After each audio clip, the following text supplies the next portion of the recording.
ما يلوموا كان انفسهم لاعبيه النجم الساحلي على فوات عديد الفرص السهله، لكن الامتياز الحارس محمد امين حارس الاهلي المصري. على كل ان شاء الله ينجح مجد حمزه في سد كرة احمد ابراهيم لاعب الدائره ولاعب الخبره في تشكيله الاهلي المصري، وهذا الثنائي البنيني جونسون وارمون ثنائي التحكيم. عملها فوات صحيح، لكن اجمالا كان تحكيم طيب.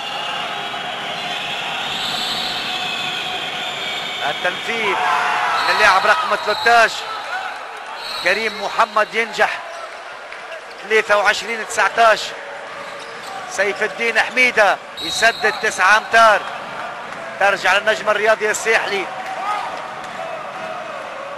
دقيقة و50 ثانية على نهاية المباراة، ينجح أيمن التومي ولو بصعوبة بكرة 23-20. 28 دقيقة و20 ثانية.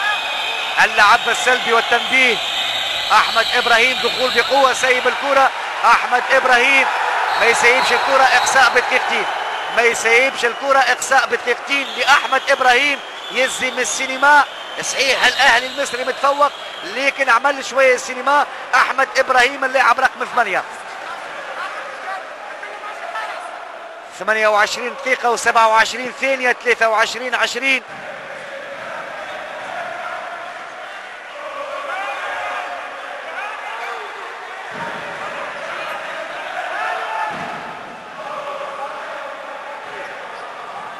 أحمد إبراهيم مازال ملقى على أرضية الميدان وما زلت ننتظر، هو يطالب في التغيير. شوف الدهاء والذكاء نتاع عمر عبد الرحيم انه مشى للحكم، يعني يقول له فما تغيير، لكن التغيير ماهوش صحيح. برافو للحكم، هاو هز دقيقتين زيد يعني المراوغات وزيد التحايل على التحكيم لانه الحكم اخذ قراره والاعاده واضحه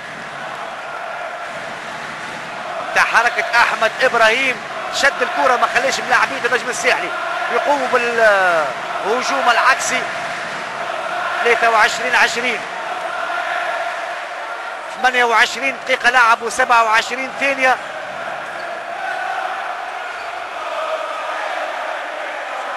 مباراة كبيرة، مباراة مجنونة. الأقرب الأهلي المصري للمرور للنهائي. تمشي الكرة، لكن شوف بكل صراحة قلت تركيز غايب على سيف الدين حميدة في الهجوم على يعني عديد الكرات. ما يلوم كان نفسه ملاعبية النجم الساحلي، لأنه بكل صراحة كان قريب للفوز النجم الساحلي لو ركز. خرجوا عن التركيز، برشا هفوات في الدفاع، برشا كرات ضايعة في الهجوم. المباراة انتهت. يعني شوف عملية ينجح اللاعب رقم 17 24-20 هو اللاعب رقم 13 كريم محمد. الانتصار للأهلي المصري، الانتصار للأهلي المصري، وحظ أوفر للنجم الرياضي الساحلي في بقية المشاوير الرياضية. انتهاء المباراة. برافو للأهلي المصري، برافو للنجم الرياضي الساحلي اللي قدموا لنا طبق كروي من طراز عالي ومتميز. الأهلي المصري يعوض خسارة السوبر، والنجم الرياضي الساحلي ينهزم، لكن ما زال عنده ما يقول في بقية المشاوير الرياضية. النجم الساحلي ماشي للعالمية في السوبر جلوب مع الكبار في قطر. مبروك للأهلي المصري الفريق الشقيق، الفريق العربي الشقيق، وإن شاء الله بالتوفيق لجمعية الحمامات أمام أنتر كلوب من النيجر. برافو كذلك لجمهور النجم الرياضي الساحلي اللي شجع فريقه في كنف الروح الرياضية. قلت كل الظروف على العال في قاعة الحمامات هنا، تنظيم متميز، ورغم الهزيمة يعني جمهور النجم الساحلي يشجع في ملاعبيته بانتظار زميلتي سهير العبيدي في اخذ الاستجوابات. ولو انه المباراة ما زالت ما وفاتش، ما زالوا 35 ثانية على نهايتها. ايمن التومي يعني ما حبيناش المباراة تخرج على اطارها، ما حبيناش المباراة تخرج على اطارها. هذا المش مطلوب، هذا المش مطلوب، هذا المش مطلوب.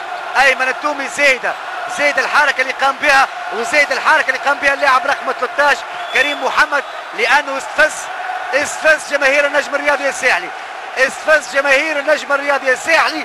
اللاعب رقم 13 كريم محمد انت قمت بالاستفزاز قبل، لكن زاد اللوموا على اللاعب ايمن التومي، اللوموا على اللاعب ايمن التومي. ان شاء الله ترجع الجيده ويرجع الهدوء.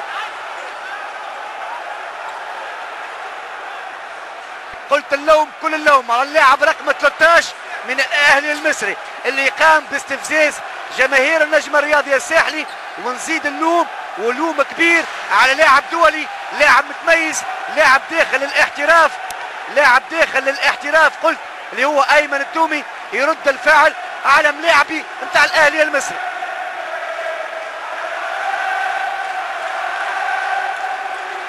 هذه اصابه لمدرب الاهلي المصري. ان شاء الله لاباس. بكل صراحه قلت الامور كلها كانت طيبه. جهاد جاب الله كذلك ملقى على ارضيه الميدان، ممكن كذلك هو اصاب لاعب النجم الرياضي الساحلي.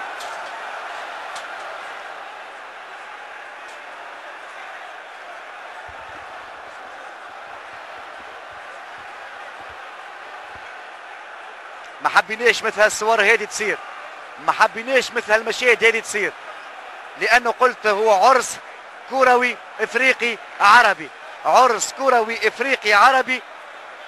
مش لازم انها تصير مثل هالعمليات هذه، مش لازم انها تصير مثل الحركات هذه، لا من ملاعبيه الاهلي المصري ولا من ملاعبيه النجم الرياضي الساحلي. قلت اللوم كل اللوم على اللاعب رقم 13 كريم محمد اللي يستفز ملاعبيه الاهلي المصري، ثم اللوم الكبير لايمن التومي اللي رد الفعل، كذلك مصباح الصانعي اللي رد الفعل.